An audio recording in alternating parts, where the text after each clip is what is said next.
con la familia, les mandan saludos y me dijeron también que justamente el fin de semana pasado ellos tomaron un tiempo especial de oración por el evento que ustedes iban a tener en la congregación.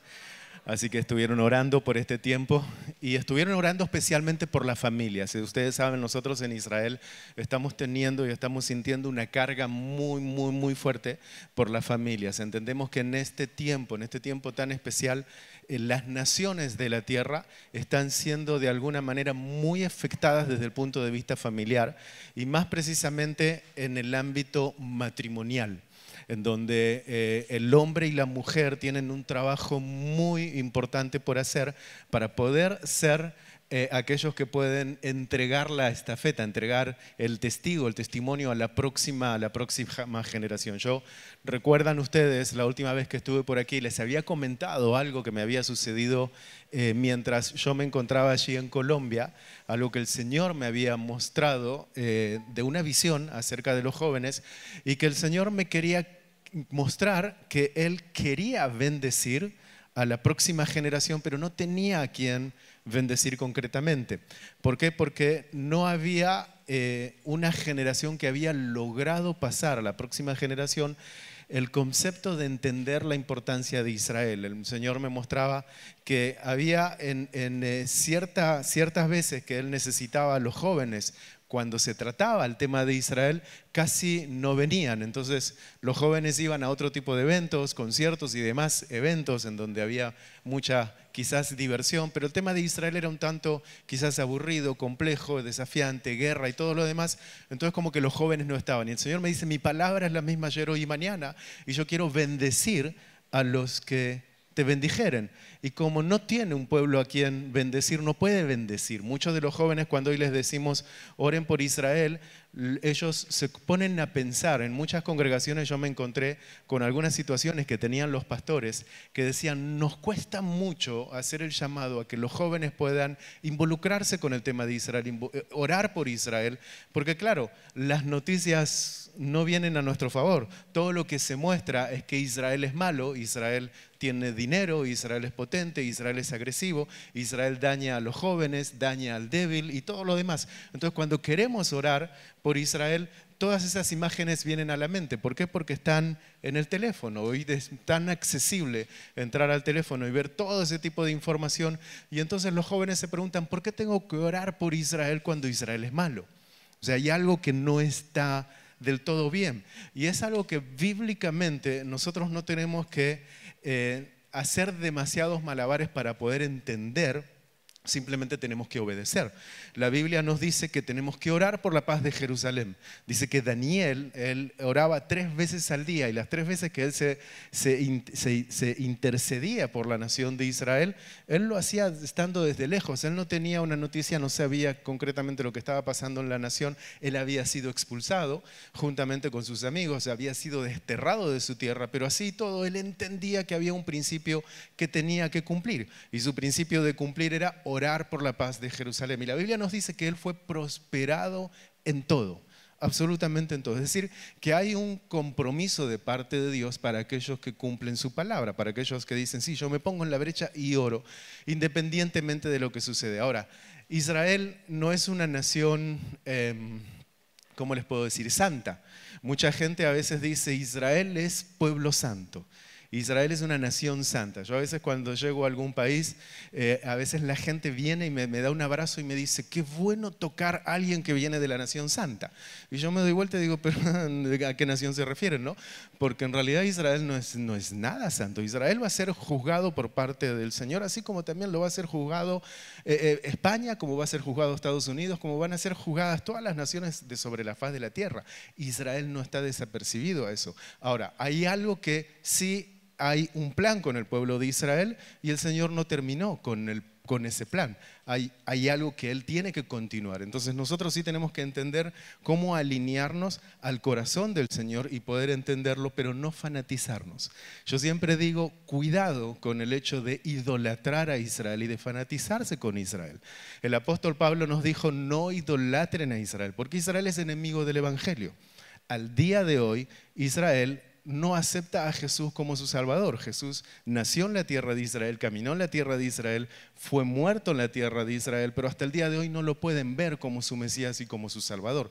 Como dijimos antes y les comenté antes, va a haber un tiempo en el que sí va a acontecer de que todo Israel será salvo, pero hasta aquel entonces hay ciertas cosas que tienen que acontecer y nosotros estamos viendo hoy cómo el reloj profético de Dios se van cumpliendo elementos tremendamente detallados y cosas que van sucediendo. Comentábamos con el pastor antes en el camino que Salmos 83, aquel que habla acerca de las guerras y de los conflictos del territorio de Israel y da una lista de naciones, eso es algo que se está activando actualmente hoy en el Estado de Israel. Ahora, tenemos que meternos bien profundo en cuanto a todo aquello, pero es bien interesante que después, en algún tiempo, ustedes puedan entrar a un estudio acerca del Salmos 83. Necesitan ser guiados, pedir la guianza del Espíritu Santo, no entrar en confusión, pero es bien interesante cómo el Señor está trayendo aquel salmo a escena en el tiempo en el cual nosotros nos encontramos ahora. Sepan ustedes que hay muchas profecías bíblicas que se están cumpliendo hoy delante de nuestros ojos. Nosotros somos una generación especial. Generaciones atrás, incluso profetas, han hablado acerca de los tiempos en los cuales nosotros nos encontramos hoy en día. Y muchísimos de nosotros decimos, a veces, yo digo a la esposa mía, ¿cuántas veces me hubiese gustado? O ¿cuántas veces pienso, digo, cómo me hubiese gustado vivir en la época de Jesús? Pero yo creo que si yo estaba en la época de Jesús, podría haber sido uno de aquellos que decían crucificarle. Entonces estoy en el tiempo en donde Él decidió que yo esté, y creo que nosotros somos una generación tremendamente especial que hemos sido determinados por el Señor de estar en este tiempo, porque vamos a ver y oír cosas que quizás otras generaciones no podían soportar o no podían entender el tiempo en el cual nosotros estamos. Así que siéntanse privilegiados en el tiempo en el que estamos, porque vamos a ver cosas que van a suceder delante de nuestros ojos y tenemos que estar listos para lo que viene. Yo quiero en este tiempo que me resta poder compartir con ustedes. Yo comentaba antes que nosotros el día sábado por la tarde, en el atardecer, este sábado que pasó, comenzamos lo que en el hebreo se conoce como el término Pesaj. Pesaj es Pascuas, para ustedes es Pascuas, para nosotros en el lenguaje hebreo es Pesaj. Y esa celebración está basada, como dije, en el libro de Éxodo capítulo 12, pero está centrada en algo que sucede en el libro de Éxodo capítulo 6. Para ser más específico, Éxodo capítulo 6, verso 5 en adelante, el Señor está reforzando 4 elementos que suceden, que Él habla acerca de liberar, Él habla acerca de salvar, habla acerca de redimir y habla acerca de aceptar. Son 4 puntos que el Señor utiliza en el libro de Éxodo y que es lo que el pueblo hebreo recuerda año tras año desde aquel entonces. En el Éxodo 12, cuando el Señor le dice, cuando entres a la tierra, entonces quiero que tomes esta festividad y tú la celebres y lo hagas por el resto de las generaciones. Yo no sé si ustedes saben que muchas de las fiestas hebreas, muchas de las festividades hebreas son fiestas que el Señor las utiliza. Nosotros decimos que son festividades o moadim, más bien en el lenguaje hebreo es moed, que es un moed, es una fecha determinada de parte de Dios para encontrarse con su pueblo y para mostrarle a su pueblo lo que Él hizo en el pasado y lo que es capaz de hacer en el futuro. Y este tipo de festividades generalmente vienen y siempre están relacionadas con la familia y con cómo nosotros podemos ser testimonio a nuestros niños. De hecho, en un momento dice que los niños preguntarán, ¿qué es este rito? Utiliza el término rito en el lenguaje español. Dice que los niños le preguntarán al padre, en medio de la celebración, preguntan, ¿qué es este rito que nosotros hacemos año tras año? Y dice que el padre le tiene que recitar al chico que esto nosotros lo hacemos porque nos recuerda que el Señor nos liberó con mano extendida, con mano fuerte, que nos salvó, que nos redimió y que nos tomó por pueblo. Entonces, siempre recordar esos 4 puntos tan importantes para el pueblo hebreo que se hace año tras año. Ahora, yo no sé si usted sabe que esos 4 puntos tienen que estar relacionados con la era mesiánica. En el libro de Isaías se nos enseña de que cuando el Mesías esté sobre la faz de la tierra, todos esos elementos, todos esos 4 puntos tienen que cumplirse en él, en el Mesías. Si esos 4 puntos no se cumplen en el Mesías, quiere decir que todavía tenemos que aguardarlo. Ahora bien, muchas personas en la época de Jesús, hace 2000 años atrás, no le reconocieron a Él como su Señor y Salvador. Escuchábamos antes que el mismísimo apóstol Pedro, él andaba armado, él tenía un arma en su cinturón el mismísimo día que se encontraba en el huerto de Getsemaní. Ustedes saben por qué él andaba armado, porque él tenía armas siendo un discípulo del Señor. Él pertenecía a una secta, la secta aquella se le llamaba la secta de los celotes. Habían diferentes sectas en aquella época, en la época del Segundo Templo, y él era uno de los seguidores de la secta de los celotes. ¿En qué creían los celotes? Los celotes eran aquellos que creían que tenían que liberar a Jerusalén por la fuerza. Y él había visto en Jesús una especie de libertador.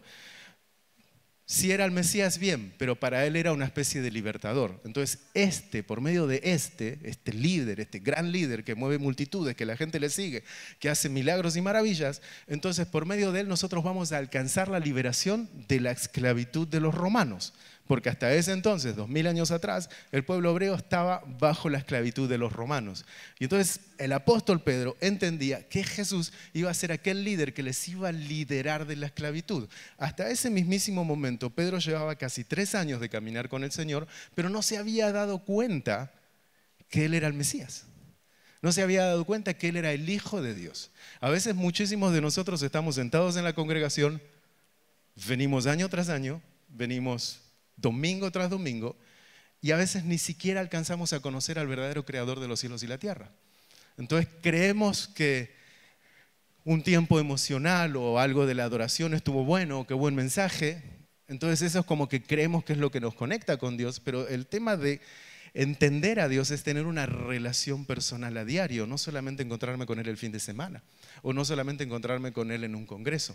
Los discípulos estuvieron con él permanentemente, comían con él, se caminaban con él, se movían permanentemente con él, pero aún no podían verlo como su Señor y como su Salvador.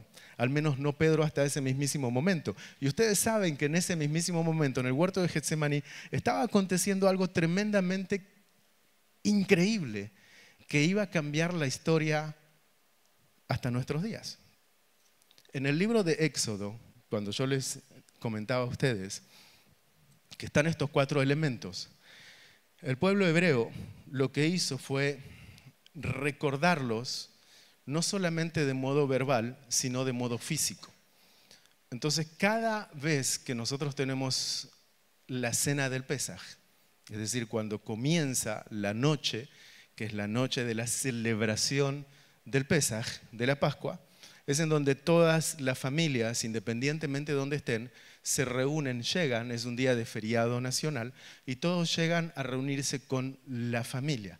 La familia, ¿cómo se dice? La familia principal, Gariní. ¿Alguien me tradujo eso? Gariní. ¿Nuclear? ¿Nuclear se dice? De núcleo, familia de núcleo. Ahí está eso. Padre, madre y niños. Es la familia principal. En donde estén, allí se llegan, ¿no? Y entonces es celebrar esa cena juntos, que es recordar el Cordero Pascual. Pero en el lenguaje o en el pueblo hebreo, aquel que aún no reconoce al Mesías como su Salvador es recordar la liberación de la esclavitud de Egipto. Y entonces hay ciertos elementos que se utilizan en la cena del Pesaj. Ustedes habrán visto por allí imágenes que utilizan un pan sin levadura, cuadradito, así bien como que parece como una galleta. Obviamente eso no existía en la época de la Biblia, no era que se ahorraba de esa manera, hoy en día es así, pero no era así hace tantos miles de años atrás. De hecho, el Señor ya le había dicho de antemano que ese tipo de panes iban a comer por los próximos días, no solamente esa noche.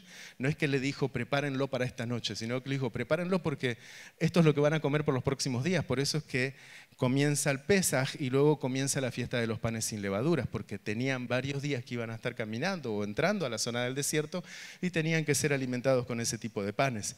Ahora bien, está ese tipo de panes y hay varios elementos que hay un plato y en esos platos hay varios elementos. Al día de hoy hay elementos que se han agregado, como por ejemplo ustedes podrán ver quizás el huevo duro, eso es algo que se agregó que no tiene nada que ver con la época de Jesús. En la época de Jesús no se celebraba eso. Nosotros conforme vemos el libro de Lucas, capítulo 21, ustedes se encuentran con que el Señor le dice a sus discípulos: cuánto he deseado sentarme con vosotros para celebrar la cena del Pascua. Jesús, él había celebrado o estaba celebrando con sus discípulos 3 cenas de Pascua, 3 cenas de Pesaj. Esto es algo que quiero comentarlos porque ustedes están justamente ahora celebrando el encuentro de Pascua y me parece bien importante que puedan entenderlo desde el punto de vista hebreo, desde el punto de vista de creyentes en el Mesías, cómo Jesús es el cumplimiento profético de esta festividad para el pueblo hebreo. Y ustedes van a ver los diferentes elementos que les voy a comentar ahora, pero lo más importante que quiero que entiendan es que esta festividad es una festividad para la familia. Cuando el Señor quiere ser el libertador, Él viene a libertar la familia. Él viene a libertarnos a cada uno, obviamente por individual, pero en realidad siempre su plan inicial desde el principio, desde el libro del Génesis en el jardín del Edén, era varón, mujer, fructificarse. Es decir, ser una familia de muchos hijos y que sean semejantes a Él. Ese era su plan inicial, el plan perfecto del Señor. Hubo cosas que nacieron en el jardín del Edén y hubo cosas que murieron en el huerto de Getsemaní. Cosas que nacen en un jardín y cosas que mueren en otro jardín y que son exactamente las mismas. En un jardín nace el orgullo y el otro muere el orgullo. En un jardín nacen los deseos y en el otro mueren los deseos. Eso es algo que solamente el Mesías puede traer, este cumplimiento profético en las Escrituras, y es bien importante que nosotros, aquellos que somos creyentes en Él, podamos entender qué es lo que Él hizo y cómo Él intentó hablarle a su pueblo y su pueblo todavía no lo pudo ver. Es por eso que yo les digo, y aquí es donde quiero afirmar, que el pueblo hebreo aún está cegado y perdió la audición. Entonces nosotros, aquellos que hemos recibido la revelación del Espíritu Santo, somos unos tremendamente privilegiados. Créanme que somos tremendamente privilegiados. Yo cada vez que necesito o que quiero tener una experiencia un tanto diferente con el Señor a la que estoy acostumbrado, ¿saben lo que tengo que hacer? Tengo que tomarme un avión y salirme de la tierra de Israel. Y ustedes me van a decir, a nosotros nos sucede al contrario. Nosotros cuando vamos a Israel tenemos experiencias increíbles allí en la tierra de Israel. Nosotros podemos palmar al Señor allí en la tierra de Israel. Y yo les digo, a nosotros nos sucede lo contrario. ¿A ustedes por qué les sucede eso? Porque ustedes tienen al Señor con ustedes, y donde ustedes van, ustedes lo pueden expandir. Ahora, no quiere decir que nosotros no lo tenemos con nosotros lo tenemos con nosotros obviamente allí también en la tierra de Israel, pero que no podemos expandirnos por la presión espiritual, como comenté antes, que hay dentro de la sociedad. Nosotros estamos señalados, estamos en un listado negro del Estado de Israel en donde estamos seleccionados como personas no gratas para el pueblo judío, porque no podemos compartir del Evangelio, no podemos predicarles, hay ciertas limitaciones que no podemos hacer. Entonces nos sentimos como enjaulados, como encerrados. Es por eso que cuando yo necesito saber o querer entender un poco más del Señor sobre algunos temas específicos, necesito tomarme un avión y salirme. Yo estos días, los próximos días, yo ya estoy retornando para Israel.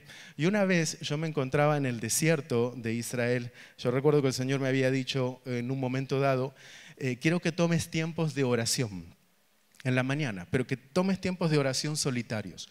Entonces yo agarraba, me iba como a las 5:30 de la mañana, el Señor me decía, quiero que lo hagas en el desierto. Y yo vivo en el desierto, cruzo la calle y estoy en el desierto. Y entonces el Señor me dice, quiero que lo hagas en el desierto. Para mí estaba bien fácil, ¿no? Entonces me levantaba a las 5:30 de la mañana, me cruzaba la calle, me iba al mero desierto y me ponía a buscar al Señor. Y una de esas mañanas, recuerdo que en un momento estoy orando y siento como sonidos en la ciudad, Entonces me doy vuelta y veo, era una visión, no era algo que estaba sucediendo físicamente en ese momento, pero con ojos abiertos estoy viendo una especie de nube negra que estaba por sobre toda la ciudad y se escuchaban las oraciones de los ciudadanos que subían, chocaban contra esa nube y volvían a descender hacia abajo y se generaba un conflicto de comunicación tremendo.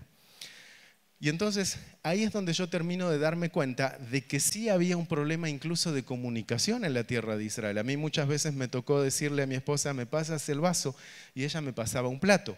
Y yo me quedaba mirándola, pero no pedí plato, pedí un vaso. Y entonces, y así, ¿no? Era como que había algo que sucedía en la comunicación, que cuando yo decía algo, al oído estaba llegando otra cosa. Y es un tema de comunicación que estaba roto. Y ese día el Señor me había mostrado que esta nube negra impedía que Él pueda penetrar. No es que Él no quiere, no es que Él no puede, simplemente que está determinado el tiempo, que no es el tiempo de Él para Israel. Por eso es que Él no puede dar respuesta a cada oración habida y por haber al pueblo de Israel. Ustedes saben que el pueblo de Israel va al muro de los lamentos y ora e intercede y hace muchísimo. Y a veces muchos de ustedes piensan y dicen, me gustaría tomarme un avión para irme al muro de los lamentos y que Él me escuche. Sepa que Él le puede escuchar aquí, en donde usted está. Que pueda ir allí al muro de los lamentos es increíble, sería muy bueno para que usted pueda experimentar. Pero no crea que el Señor le va a escuchar allá y no le va a escuchar aquí. El Señor le va a escuchar aquí porque usted ha sido revelado, usted tiene la revelación del Espíritu Santo, entonces Él tiene una conexión directa con usted y usted tiene una conexión directa con Él, no necesita absolutamente de nada. Yo no sé si usted sabe que el pueblo judío, desde el libro de Malaquías al libro de Mateo, se nos habla de 400 años de silencio que tuvo el pueblo, que no pudieron escuchar al Dios de Israel. Y saben que ese silencio en un momento dado se rompió para Israel. Ese momento de silencio que se rompe para el pueblo de Israel es cuando Juan el Bautista está bautizando al Mesías. Y entonces dice que se escucha una voz del cielo, este es mi Hijo amado en quien tengo complacencia. Y algunos de los que estaban allí presentes dijeron sí es el Mesías y algunos otros no.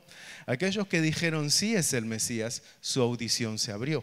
Aquellos que dijeron no, obviamente lo que hicieron fue continuar con el periodo de silencio que nos lleva al día de hoy a 2425 años de silencio para el pueblo hebreo. ¿Me entendieron? 400 más 2025, 2425 años de silencio para el pueblo hebreo. Es decir, que el pueblo hebreo no puede conectarse con Dios porque había una manera de hacerlo.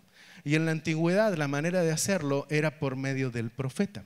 El profeta era el que traía la voz del Señor a la tierra y era el que decía, haga esto, vaya y haga esto y haga aquello. Los reyes consultaban a los profetas y los profetas eran los que decía al rey David, por ejemplo, vaya y ataque, vaya y haga esto. Los servicios de adoración tenía que ser por medio de los servicios sacerdotales, estaban los levitas, todo debía funcionar cuando había un templo físico en la ciudad de Jerusalén. Aquel templo ya no está. Entonces el pueblo hebreo no tiene la práctica de poder conectarse con Dios porque no tiene un representante hoy sobre la faz de la tierra.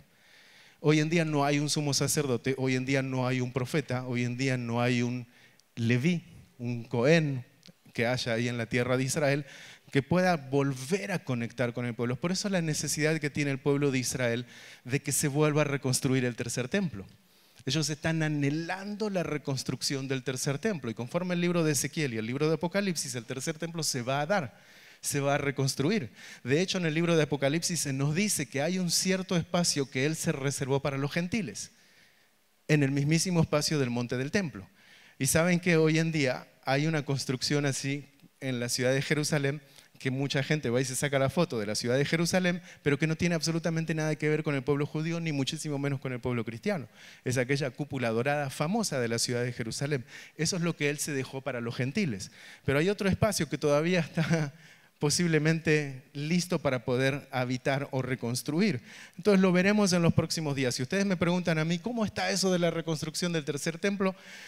Yo les puedo llegar a decir es que está todo bastante cerca. Hay permisos que se acaban de lograr, que el Ministerio de Arqueología y la organización de la ciudad de Jerusalén, el municipio de la ciudad de Jerusalén, firmó unos permisos que no estaban aptos, pero hace unos meses atrás se firmaron esos permisos para poder reedificar. Lo que no está todavía es el permiso o el orden de parte del Señor es vayan y reedifiquen, pero que está todo preparado, las finanzas preparadas, la ropa del sumo sacerdote preparada, la familia sacerdotal preparada, la vaca bermeja está preparada, los corderos están preparados, todo está preparado. Simplemente es, denos la orden cuando lo tenemos que hacer. Y cuando se dé la orden, les puedo asegurar que en el Estado de Israel se va a comenzar a construir aquello de manera avanzada, bien rápida. Y ahí es donde muchos se van a sorprender. Porque me van a decir, ¿cuándo esto sucedió? Es que nos estamos perdiendo las señales que van aconteciendo. Entonces, por eso es bien importante observar a Israel y qué es lo que está sucediendo en estos tiempos. Ahora bien, volviendo al hecho de la fiesta, de la festividad hebrea, cuando yo les comentaba acerca de estos 4 elementos, lo que el pueblo hebreo hace, independientemente de los panes sin levaduras y de las hierbas amargas y todo lo demás, le introdujo 4 copas. Estas 4 copas están representadas en el Nuevo Testamento. Ahora bien, si estas 4 copas no son cumplidas al 100% por el Mesías, quiere decir que el Mesías aún no llegó. Porque el Mesías tiene que cumplir esas 4 copas conforme es la representación del libro de Éxodo, capítulo 6, verso 5. Entonces, cuando nosotros nos ponemos a investigar en el Nuevo Testamento, ¿dónde se encuentran estas copas? En primer lugar, nos encontramos que en el libro de Lucas se nos habla de 2 copas. Dice que cuando el Señor le dijo a sus discípulos, ¿cuánto he deseado sentarme con vosotros para comer esta Pascua? Dice que Él agarra pan, agarra la copa y dice que comienza a repartirla entre sus discípulos, aquellos que estaban allí presentes ese día. Y luego dice que se ponen a cenar. Y luego dice que después de cenar se ponen a cantar himnos. Y luego después de cantar himnos dice que toma la copa. Ahora, ¿cómo que toma la copa? Si acababa de hablar de una copa anterior. No es la misma copa, está hablando de otra copa aparte. ¿Por qué está hablando de otra copa aparte? Porque hace 2000 años atrás se utilizaban 4 copas para recordar la liberación del pueblo de Egipto. Ahora, Jesús en ese mismísimo momento, conforme el libro de Lucas, nos está hablando de 2 copas, pero no pudo Él terminar la cena pascual con sus discípulos. ¿Por qué? Porque hubo un conflicto esa noche allí. ¿Quién iba a ser el más grande? ¿Que alguien le iba a negar en ese mismo momento? Lo que tengas que hacer, hazlo ya. Y se termina la cena. La cena generalmente puede llegar a durar entre 3 horas a 3 horas y media. Pero Jesús no pudo culminar la cena. Las 2 veces anteriores que se juntó con sus discípulos sí la terminó de punta a punta, pero esta era la tercera vez que Él no iba a poder terminar porque se estaba cumpliendo la profecía de que Él tenía que ser crucificado. Él ya se lo había dicho a sus discípulos unas cuantas horas antes. Es la hora, llegó el tiempo, es la hora de sufrir y esto me va a acontecer. Los discípulos no alcanzaban a entender, no podían captar lo que iba a pasar esa misma noche, esa misma semana en la ciudad de Jerusalén con su gran líder, con el mismísimo Jesús. Jesús estaba tratando de explicar lo que estaba sucediendo, pero ellos no podían ver lo semejante que estaba sucediendo allí delante. Así que la Biblia nos dice que cuando se hace aquel descontrol en la mesa, Jesús se sale y se va a donde acostumbraba a orar. Eso era en el huerto de Getsemaní.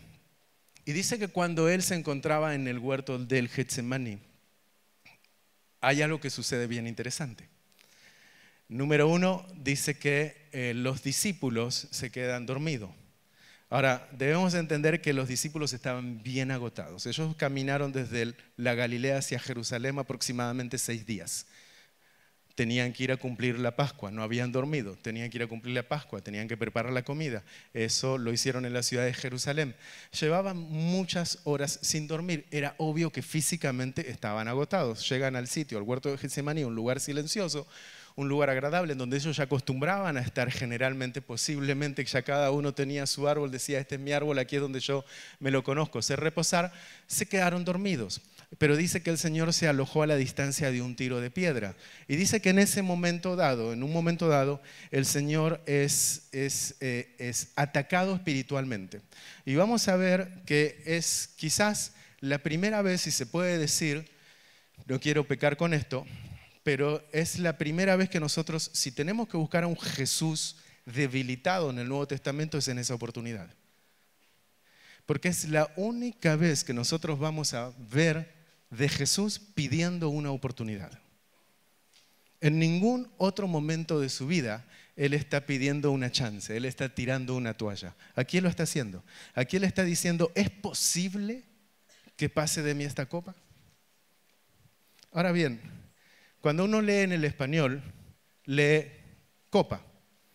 ¿Qué significa la copa? Yo puedo preguntarle a muchos de ustedes qué significa la copa y muchos de ustedes me van a decir el sufrimiento, la presión, lo que fuese. Cada uno de ustedes tendrá allí en su mente qué significa esa copa. Nosotros, como judíos, venimos y le decimos que esa copa tiene un nombre, se llama la copa de la redención. Era la copa que el pueblo hebreo acostumbraba a celebrar en el libro de Éxodo capítulo 6. Éxodo capítulo 6.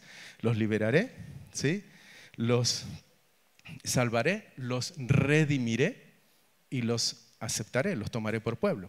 Entonces esa tercer copa era la copa de la redención. Y un dato interesante, que la copa de la redención, cuando ustedes se sentaban, cuando Jesús se sentaba con sus discípulos, no podía beber de esa copa. La copa de la redención no era bebible. La primera copa se bebía, la segunda copa se bebía, la tercera copa no se la bebía, se la servía, pero se la volcaba sobre la mesa. Ahora, ¿por qué se la volcaba sobre la mesa? Porque de la única manera que esa copa podía ser bebida era si el Mesías había redimido al pueblo. Como para el pueblo de Israel en aquel entonces aún no habían sido redimidos, entonces no podían beber esa copa. ¿Me explico? Para que se pueda cumplir por completo la libertad de la esclavitud y de la libertad espiritual, entonces el Mesías tenía que redimir a su pueblo.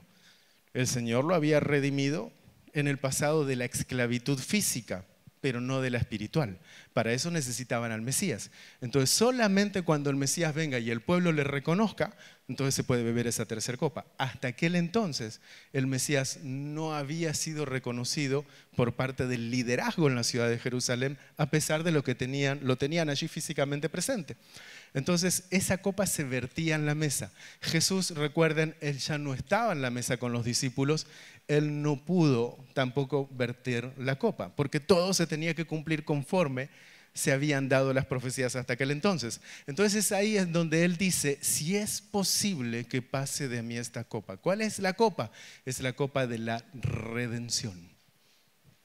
Es por eso que Él dice, no viene a ser mi voluntad, sino la tuya. En ese momento dice que hubo un ángel que se acercó para fortalecerle. Jesús estaba debilitado. Todas las huestes espirituales se habían abierto para que se impida la redención del pueblo, que se impida el reconocimiento del Mesías en aquel entonces. Pero sin embargo, dice que vino un ángel para fortalecerle. Y la Biblia nos dice que mientras el ángel se comunicaba con Jesús, Jesús oraba con mayor intensidad. Yo siempre, cada vez que llego allí al huerto de Getsemaní, me recuerdo de esta historia y trato de imaginarme, y es algo que tengo que preguntarle al Señor en algún momento, ¿qué fue lo que el ángel le dijo? Cuando yo vaya allí y me encuentro con el Señor, le voy a decir, Señor, ¿qué es lo que te dijo el ángel? ¿Por qué tomaste fuerzas de repente cuando Él te comenzó a alentar? Y hay algo que en el libro de Isaías nos dice que en el momento que el Mesías está luchando, Él ve el rostro de los redimidos. Entonces yo creo que lo que sucedió ese día en el huerto de Getsemaní, Él estaba viendo el rostro de usted y el mío. Él estaba viendo el rostro de cada uno de nosotros. Y yo creo que lo que estaba sucediendo ese mismísimo día con el ángel, aquella noche, era que el ángel le estaba diciendo a Jesús, Jesús, no olvides que viniste por Marta, no olvides que viniste por Juan, no olvides que viniste por José, por María y por cada uno de los que estamos sentados aquí. Es por eso que después, cuando Él se acerca, le dicen a los discípulos y se quedaron dormidos, dice, no solamente oré por ustedes, sino por los que han de venir. Es decir, que ese día en el huerto de Getsemaní Él oró por usted y oró por mí. Esa copa de la redención es lo que hizo que Él termine redimiéndonos a nosotros en el huerto de Getsemaní. Muchas veces en el pasado a mí se me ha enseñado la importancia de la cruz, y creo que como creyentes muchísimas veces se nos enseñó la importancia de la cruz, pero yo soy un convencido de que sin Getsemaní la cruz no tiene sentido. Muchos fueron los crucificados en aquel entonces, en la época romana, pero solamente uno fue el que se levantó de entre los muertos. Entonces ese fue el Señor, y la lucha fue en el huerto de Getsemaní. Ahora bien, nos está faltando una copa más. Para que Él verdaderamente sea el Mesías, necesitamos que se cumpla una copa más, y esa se llama la copa de la aceptación, y los tomaré por pueblo. ¿En dónde la encontramos? Si Jesús está siendo ya tomado, lo llevan al Sanedrín en la noche, está siendo juzgado, abofeteado, la negación de Pedro y todo lo demás, lo tienen toda la noche. Es más, yo no sé si ustedes sabían que dice que cuando el Señor le dice, antes de que cantara el gallo me habrás negado 3 veces. Eso es lo que ustedes tienen en el lenguaje español, la versión Reina Valera. Cuando dice el canto del gallo, un dato aquí, abro paréntesis, no está hablando de un gallo que hace cucurucú. ¿Ok? Para nosotros, en el lenguaje hebreo, el canto del gallo representa la oración matutina. Es decir, se le llamaba la oración del canto del gallo, que en el lenguaje hebreo se le llama Tfilat Shacharit. Entonces quiere decir que la oración del canto del gallo es la oración de las 6 de la mañana que el pueblo hebreo tenía que hacer. 3 oraciones al día. A esa se le llamaba la oración del canto del gallo. Por eso le dice, antes de que cante el gallo, antes de que salgan a orar en la mañana, tú me habrás negado 3 veces. Ahora, ¿saben cómo se dieron cuenta que Pedro le negó al Señor? ¿Cómo Pedro se da cuenta que él le niega al Señor? Porque en un momento dado todos los varones se salieron de ese lugar y se quedó solo Pedro con el Señor. Se fueron a la oración del canto del gallo. Entonces dice que él lloró amargamente y se fue.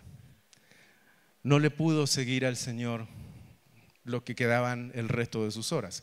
Las escrituras nos relatan lo que había sucedido, que termina el Sanedrín, de que de ahí lo llevan a Poncio Pilatos, que de ahí empiezan a burlarse y a juzgarlo, y comienza todo el camino allí hacia lo que finalmente va a ser la crucifixión. Y cuando lo están poniendo en la cruz, cuando le están clavando sus clavos en sus manos, en sus pies, cuando le están poniendo aquella corona, algo bien interesante, que también cuando le ponen el nombre en hebreo que dice Yeshua Melech HaYehudim, está diciendo que uno de los grandes problemas que tiene el pueblo hebreo, que dicen que Jesús no es Dios.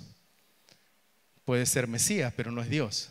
Y cuando le están poniendo Yeshua Melech HaYehudim, las iniciales de cada palabra están marcando de que Él es Jehová, que Él es Dios. Sin darse cuenta le pusieron el nombre en la cruz. Entonces no solamente es Dios, sino que Él es el Rey de los judíos y es el Salvador, es Yeshua. Por eso es que se enojaron tanto y le dijeron, quítenle ese letrero en hebreo. Y dice, no, no le podemos quitar, ya está hecho, lo hecho está. Pero se cumple la profecía. Y dice que Él iba a ser colgado en un madero. Ahora bien, en un momento específico, la Biblia nos dice que el Señor tuvo sed. ¿Se dieron cuenta de eso? Y dice que agarraron un hisopo con vinagre y entonces se lo acercan los soldados a la boca y Jesús lo traga. Cuando Jesús lo traga, le comentaba al pastor David antes, dice que en el lenguaje español dice consumado es. ¿Sí? ¿Estamos todos de acuerdo? Consumado es. Ahora bien, no vamos a criticar la traducción de la Biblia, le vamos a reforzar. No quiere decir que la traducción estuvo mal. Hay muchas palabras que yo en el hebreo no puedo pasarlas al español, como si ustedes hablan en español no puedo pasarlas al hebreo. Tengo que pasar lo que más se parezca. Imagínense, hace 2000 años atrás también existía lo mismo. El lenguaje hebreo es un lenguaje matemático, 1 más 1 es 2.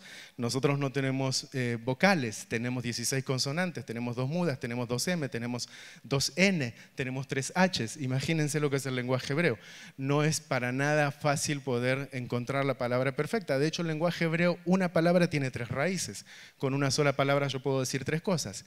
Entonces es bastante complejo para el traductor hace unos cuantos años atrás, que tiene que llevarlo al lenguaje griego, porque así lo llevaron al Nuevo Testamento al lenguaje griego y luego de allí lo tienen que llevar a otras traducciones. Entonces no es que la traducción esté mal, simplemente se hizo lo que mejor se pudo. Pero si yo les tengo que decir lo que el Señor dijo, el Señor no habló en griego, el Señor no habló en español, el Señor habló en hebreo y no habló en arameo.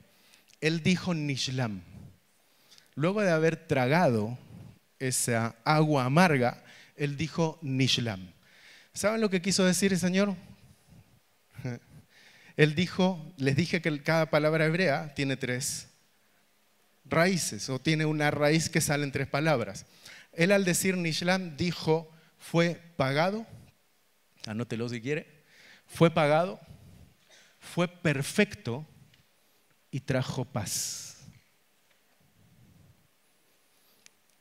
Ahí es donde nosotros vamos a entender que Él pagó el precio por nosotros. No sacó un cheque. Él pagó el precio por nosotros. Ahí van a entender que fue perfecto, cordero, puro y sin mancha. Y ahí van a entender que por medio de Él, únicamente y a través de Él, es que viene la verdadera paz.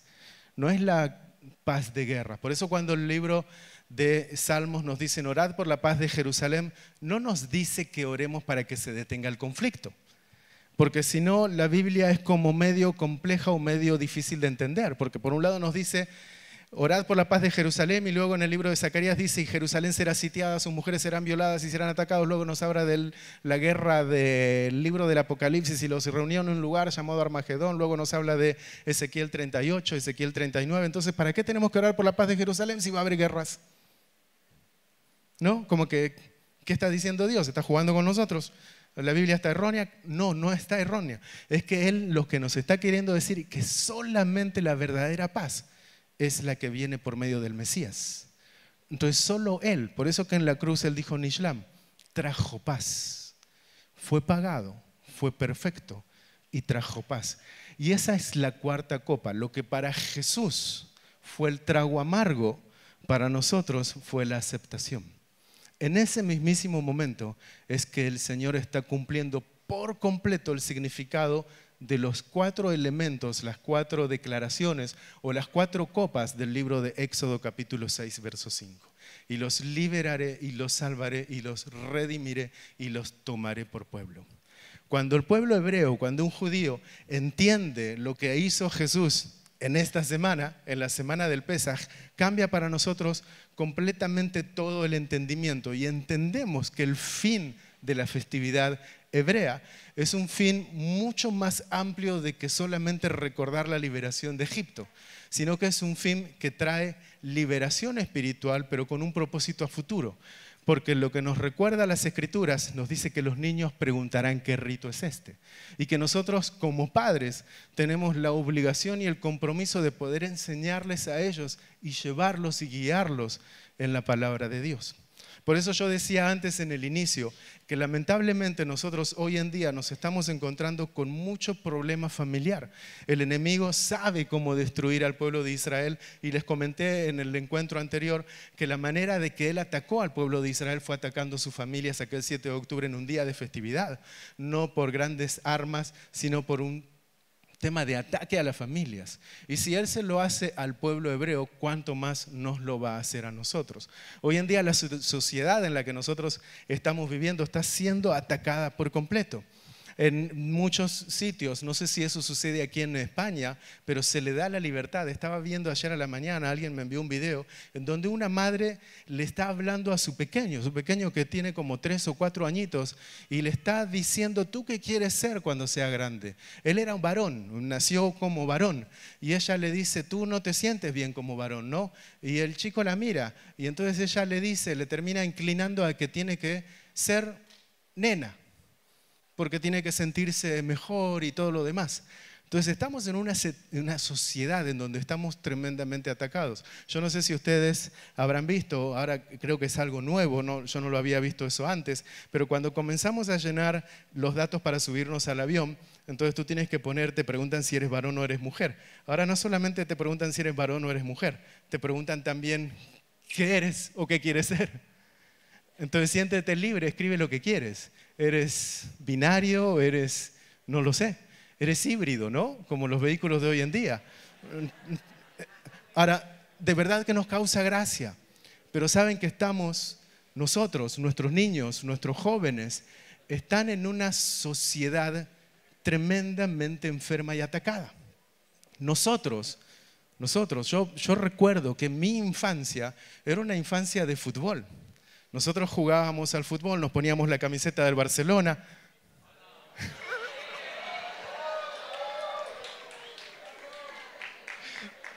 Apaguen el micrófono. Pero no me dejaron terminar. Nos poníamos la camiseta del Barcelona, pero no terminábamos nunca bien. Por eso que después comprábamos la del Madrid. Lo que les quiero decir es que nuestra juventud era esa, nuestra juventud era más inocente. Nosotros salíamos, jugábamos al balón, no lo sé, nos la pasábamos súper bien, llegábamos a ciertas horas a nuestra casa, nuestros padres estaban tranquilos, que no estaban cambiando nuestra manera de pensar, que no nos estaban poniendo diferentes cosas en nuestra cabeza. Y yo no tengo muchos años atrás, créanme, yo pienso que muchos de ustedes también estaban exactamente casi en lo mismo, pero hoy al ver yo mis hijos crecer y al ver en las escuelas y al ver todo lo que ellos están atravesando, mis hijos ya están un poco bastante grandes, pero ver todo lo que ellos tuvieron que atravesar, muchas veces me pregunté y dije, Señor, ¿cómo hago para poder criarlos y que ellos te amen? Y que ellos puedan seguirte a ti. Yo estuve una vez al borde de la muerte. 4 meses estuve al borde de la muerte. Yo perdí mis piernas, no podía caminar, perdí mis manos, perdí mi habla, mi lengua se fue a un costado. Los médicos me habían dado horas, semanas, me dijeron no sabemos cuánto te queda, solo regrésate a tu casa y prepara a tu familia. A mí me había agarrado un pequeño dolor de espalda, así comenzó todo mi problema. Y entonces los médicos me dijeron, tienes una enfermedad, que naciste mal desde el vientre de tu madre y no fuiste formado por completo, te faltan ciertos elementos en toda tu parte cerebral y por aquí atrás. Entonces tendrías que haberte muerto a los 12 años, quedarte sin piernas y a los 24 ya irte de este mundo. Considérate que recibiste años de regalo, me dice el doctor. Y entonces vete a tu casa y espera, prepara lo que tienes que preparar, prepara a tu familia. Y él me dijo lo que me iba a comenzar a suceder, las cosas que me iban a empezar a pasar. Y conforme lo que él me había dicho que me iba a pasar, comenzaron a suceder. Primero pierdo mis piernas, luego pierdo mis brazos, luego pierdo mi voz y todo lo demás. Y yo empiezo a comunicarme con mi familia por medio de unos chips que me habían puesto externo aquí en la frente y me comunicaba por medio de una pantalla con mi familia. Y ahí es donde le digo a mi esposa que no suba a mis hijos porque no quería que ellos me vean cómo me estaba deteriorando. Yo había bajado de peso muchísimo, me estaba siendo alimentado por líquido y de esa manera me estaban teniendo hasta que en un momento mi respiración o mi corazón se detenga. El doctor me había dicho que mi corazón iba a tener movimientos involuntarios, que no fuerce el movimiento porque no era una cuestión de milagro. Si yo forzaba el corazón, entonces eso me iba a generar un paro cardíaco, que simplemente tenía que dejar pasar el periodo de que si el corazón se aceleraba, que lo deje así, que no haga ningún esfuerzo ni nada por el estilo. Ahora, no podía hacer tampoco ningún esfuerzo porque mi cuerpo no funcionaba. Yo estaba completamente vegetal y estaba allí en esa cama. Y en un momento dado veo en la pantalla, porque la pantalla me aparecían versículos bíblicos y aparece la historia de Marcos, aquel paralítico de Betesda. ¿Recuerdan aquella historia? Aquel que nació paralítico y dice que se encontraba allí en el estanque de Betesda y un día, un Shabbat, un día de reposo, viene el Señor y le dice, ¿quieres ser salvo? Ser sano. Y entonces él le dice, no tengo a nadie, ¿no? Siempre que voy yo, siempre alguien llega antes. Y entonces el Señor le dice, toma tu lecho y anda. Y cuando yo leo eso, que estoy leyendo, lo único que me funcionaba a mí era la mente. Y créanme que todos los que vinieron a visitarme eran aquellos que yo no quería que me vengan a visitar. Y no estoy hablando de físicos, estoy hablando de a nivel espiritual. Todos los que venían a visitarme era el espíritu del desánimo, el espíritu del rechazo, el espíritu de la crítica, el espíritu de la falla, el espíritu de la muerte. Yo siempre era aquellos creyentes que decían, la muerte es ganancia, no tengamos miedo a la muerte. Pero créanme que cuando tú estás ahí, decís, ¿por qué dije lo que dije, no? Y entonces yo no quería cerrar mis ojos porque no sabía si iba a volver a abrirlos. Entonces forzaba mi vista para quedarme despierto todo el tiempo, toda la noche. Pero era dolor, tenía 5 pastillas que me daban, 6 inyecciones, me masajeaban todo el cuerpo, simplemente para tratar de mantenerme un día más y un día más y un día más. Así yo estaba viviendo. Pero ese día, cuando yo veo ese versículo, entonces entro en un caos con el Señor y empiezo a enojarme con el Señor. Y le empiezo a decir al Señor, Señor, no te creo. creo que tú eres Dios, aquí en mi mente, porque no podía hablar, pero en mi mente le decía, yo creo que tú eres Dios y quiero que mis hijos te sigan, pero no creo que eres un sanador. No creo que eres un Dios que sana. Y entonces el Señor simplemente en su amor y misericordia vuelve y repite, ¿quieres ser sano? Y yo le decía, Señor, no te burles. ¿Cómo quiero ser sano? No me puedo mover. Toma tu lecho y anda. Era lo que resonaba en mi mente. Y por otro lado eran las palabras del médico que decían, si te mueves, tu corazón se queda quieto. Entonces ni lo intentes. Pero no tenía más que perder. Era otras horas más allí. ¿O qué? Simplemente dije, Señor, en el nombre de Yeshua, cuerpo, toma tu lecho y levántate. ¿Y saben lo que sucedió? Mis manos estaban así, yo tenía todos mis dedos deformados, todos doblados. Y en un momento dado, lo que sucedió es que entró como oxígeno en mi cuerpo. Y cuando yo digo, Señor, en el nombre de Yeshua, toma tu lecho y levántate, entonces mis manos hacen esto. Como que entró oxígeno dentro de mi cuerpo. Y eso me animó, pero el sonido del doctor, la voz, retumbaba muchísimo más fuerte que lo que podía llegar a ser el toma tu lecho y anda. Pero dije, voy a continuar. Así que me puse sobre la cama, me senté sobre la cama y me animé. Créanme que me animé mucho más. Así que agarré mis piernas como podía, la agarré así, estaba bien flaquito, no tenía fuerzas. Las puse sobre el piso, me agarré sobre la pared, estaba todo mareado, todo temblado. Abro la puerta de la habitación, veo las escaleras que se van hacia abajo y cuando miro aquello, el Señor me habla y me dice, un paso a la vez. Un paso a la vez. Y ahí el Señor, cuando estoy bajando, bajo a las escaleras, un paso a la vez. Yo era de aquellas personas que estaba acostumbrada a correr. Y entonces, cuando bajo un paso a la vez, ¿saben qué? Muchas personas me preguntan, ¿qué es lo que hiciste en aquella sala? Porque me puse a mirar los cuadros, las imágenes, el césped, me puse a ver las cortinas, el color de las cortinas. Me detuve por completo y empecé a observar lo que no observaba antes. Y cuando me pongo a observar todo aquello, muchas personas me dicen, ¿pero qué pasó? ¿Te pusiste a hablar en lengua? ¿Empezaste a saltar? ¿Qué es lo que hiciste? Y dije, no hice nada, simplemente presioné un botón y me preparé una taza de café. Hacía muchísimos meses que no me tomaba un café. Quería tomarme un café, sentir el sabor de qué se trataba aquello, ¿no? Que había perdido. Entonces, mientras me estoy tomando el café, siento las llaves de la puerta y mi esposa es una señora así que es muy activa, siempre se mueve muchísimo. Y estaba en la congregación, abre la puerta, entra y ella empieza a hablar. Hoy estuvimos orando por ti y después de hablar se da cuenta que estoy ahí. Y entonces dice, pero ¿qué estás haciendo acá? Y dije que yo tampoco lo sé. Simplemente bajé por la escalera caminando. Y entonces dijimos al médico. Así que al otro día nos fuimos al médico. En ese momento los dos allí nos arrodillamos, oramos, agradecimos al Señor por lo que había hecho. Y yo creo en un Dios de sanidad. Yo creo que Dios puede restaurar, puede sanar, puede hacer absolutamente todo. Había escuchado muchísimos milagros de sanidad por completo. Pero escuchen. Escuchen esto porque esto es interesante. Cuando vamos allí a la sala del doctor, me toca exactamente el mismo doctor que me había atendido hacía 4 meses atrás, aquel que me dijo te quedan horas.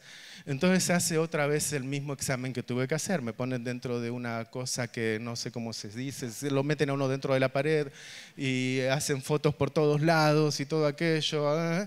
Lo sacan y entonces él me entrega un disco.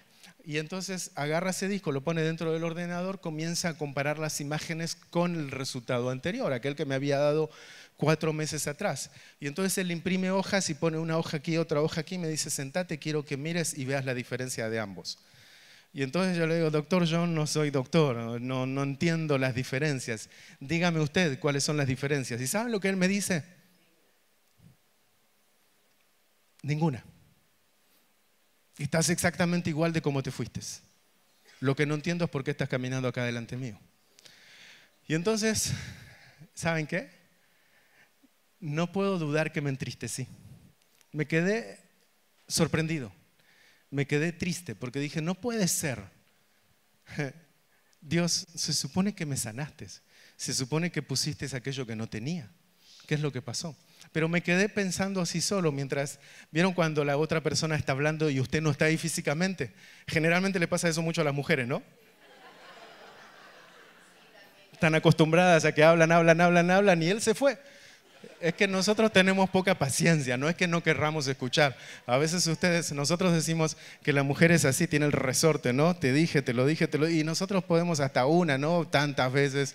Así que si quieren tener resultados, una sola vez nosotros escuchamos, tomamos nota y somos personas de resultados. Pero si nos dicen lo mismo muchas veces, nos quebraron, les puedo asegurar. Entonces, ahí estaba el doctor hablando. Yo no estaba escuchando porque estaba en aquello de, ¿qué pasó? Y entonces como que vuelvo otra vez y le digo al doctor, ¿sabe qué? No puedo negar que me sorprende esta situación, no puedo negar que también me entristece esta situación, pero debo decirle algo, doctor. Yo creo en un Dios que rompe estadísticas. Yo creo en un Dios que no necesita de sus estadísticas ni de mi entendimiento para que Él haga las cosas como Él tiene que hacer. Y si Él determinó que esa hoja esté igual que hace como 4 meses atrás y que hoy yo esté aquí caminando delante de usted, como voy a salir por esa puerta caminando, Él va a seguir dándome día tras día la posibilidad de seguir caminando. Y entonces el doctor me dijo, tú estás loco. Le dije, puede ser que llegué a un estado de locura. Me dice, no quiero que te subas a un vehículo, no quiero que conduzcas, es un peligro, si algo te puede llegar a pasar, puedes crear accidentes. No te subas a un avión, no vayas a un gimnasio, no vayas a piscinas, no subas a caballos, no te vayas al golf, ni al fútbol, ni al tenis, ni a ningún lado. ¿Ustedes creen que yo lo escuché mientras él hablaba todo aquello? Mi cuerpo estaba ahí, pero mi mente no estaba ahí. Entonces no escuché todo lo que dijo y fui y hice lo que él no dijo que tenía que hacer. Y hasta el día de hoy, absolutamente nada, con cosas que no tengo en el cuerpo. ¿Qué le quiero decir con esto? Que Dios es un Dios increíblemente grandioso. Que Él puede hacer lo posible e imposible.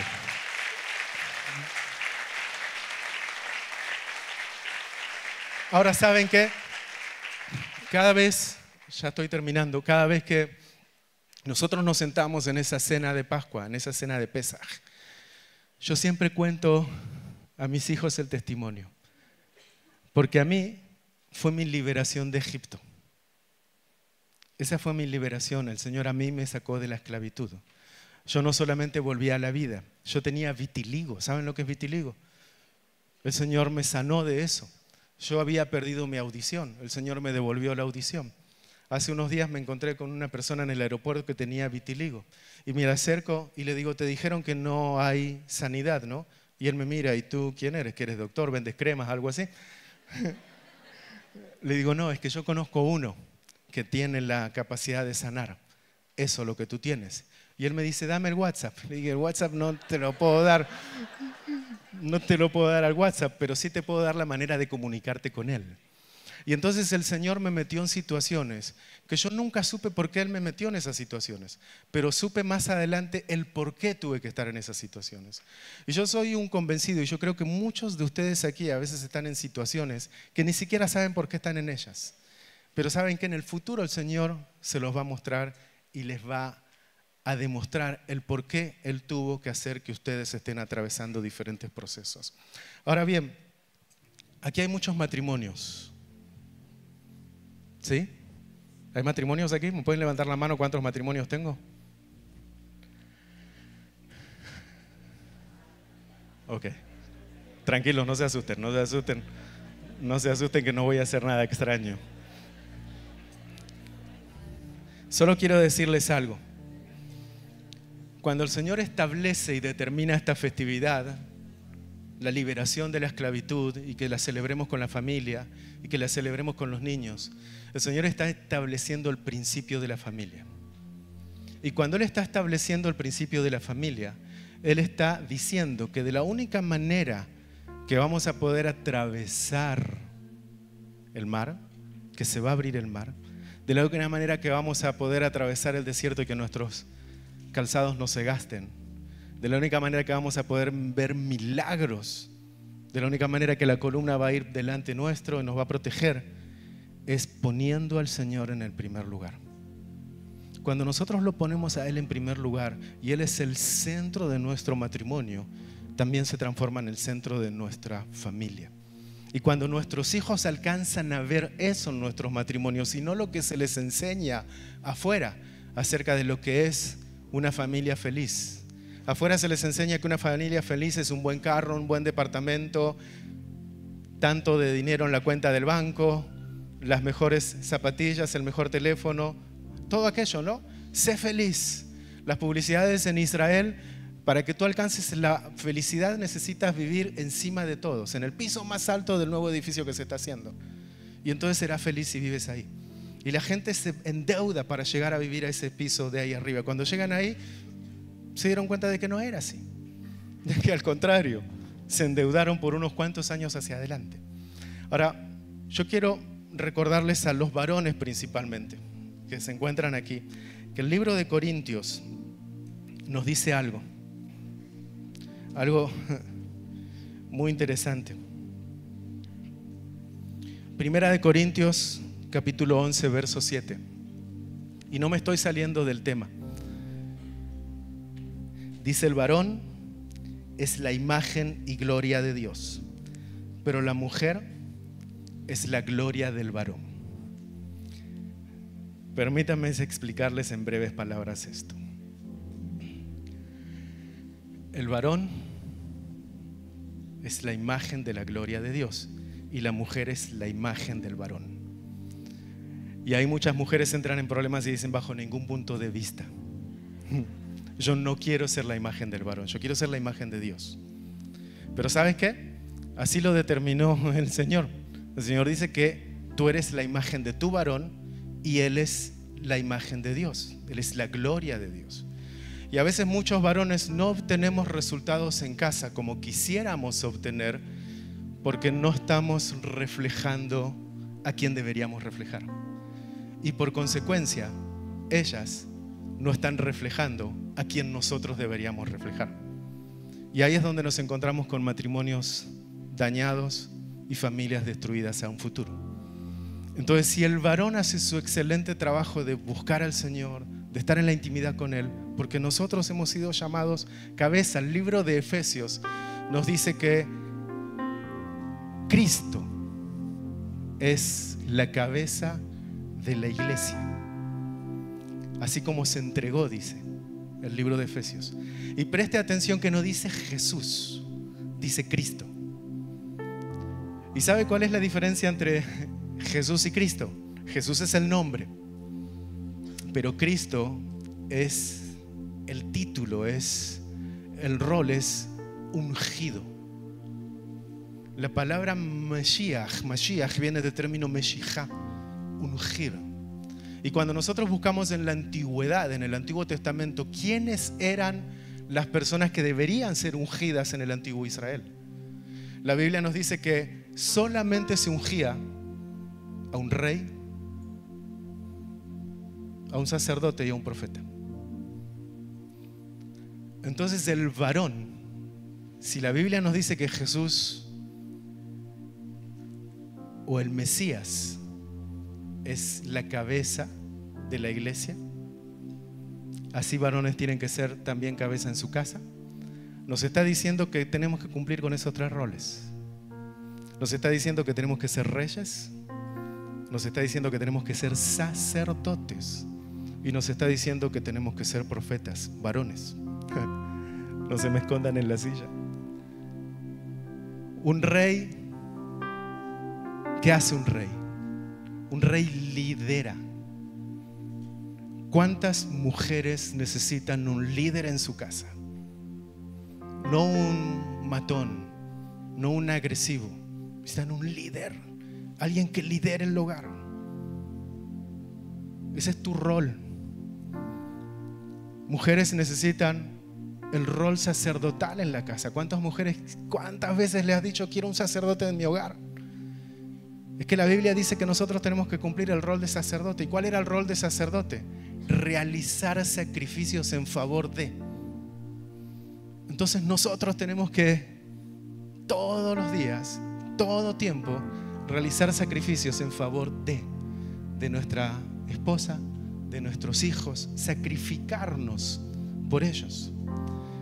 Y dice que también tenemos que ser y cumplir el rol de profeta. ¿Cuál era el trabajo del profeta en la antigüedad? Era traer la voz de Dios a la tierra. Era el encargado de conectar al pueblo con Dios. Dios dice esto. Señor, ¿qué es lo que nos toca hacer? Comunicación con Dios.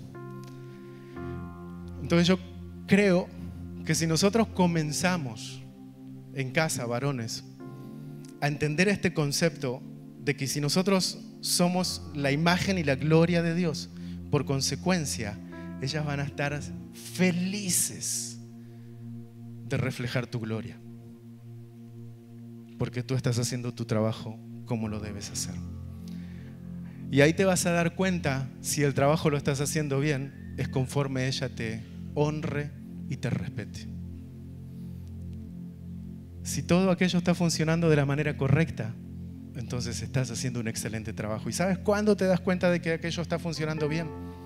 Miren, el Señor toma tan en cuenta a las mujeres, tan importante para el Señor son las mujeres. Es que el apóstol Pedro nos dice que si tú tienes un problema con tu mujer, tu oración es estorbo delante de Él. Él no escucha tu oración porque tienes un conflicto con tu esposa. Entonces yo creo que es tiempo de restauración. Cada vez que nosotros llegamos a este tiempo de Pesaj, para nosotros es una nueva oportunidad. Es el inicio del año, conforme nos dice las Escrituras, el mes de Nisan. Es un periodo nuevo, es un tiempo nuevo, es una nueva oportunidad, pero comenzando en casa, en la familia, restaurando el matrimonio. Y por consecuencia, todo lo demás vendrá por añadidura.